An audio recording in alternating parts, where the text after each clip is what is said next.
ഇന്ന് അപ്പൂസിൻ്റെ BSc computer science degree final ഇയറിൻ്റെ ലാസ്റ്റ് എക്സാമാണ്. അപ്പോൾ അപ്പൂസിനെ കൊണ്ട് എക്സാം എഴുതിക്കാൻ പോവുകയാണ്.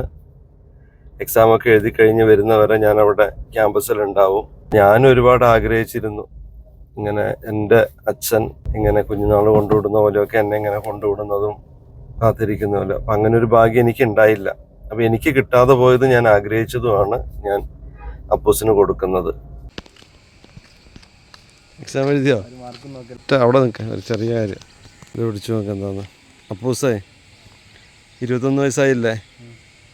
അപ്പോൾ 252 മാസം, എൻ്റെ 252 മാസത്തെ സമ്പാദ്യമാണ് അപ്പൂസിന്. ഒരു മാസം 200 രൂപ വെച്ചിട്ട് ഡിഗ്രി കഴിഞ്ഞിറങ്ങുമ്പോൾ എന്തെങ്കിലും ഒരു പണി ചെയ്യട്ടെ എന്ന് ഓർത്തിട്ട് ഞാൻ മാറ്റിവെച്ചതാണ്. FD ആണ്. 50,400 രൂപയുണ്ട്. ഇതുകൊണ്ട് ഈ ലോകത്തിൻ്റെ ഏത് മുക്കിലും മൂലയിലും വേണമെങ്കിൽ പോകാം, പുതിയതായിട്ട് എന്തെങ്കിലും തുടങ്ങാം, എന്തെങ്കിലുമൊക്കെ ചെയ്യാം അല്ലേ?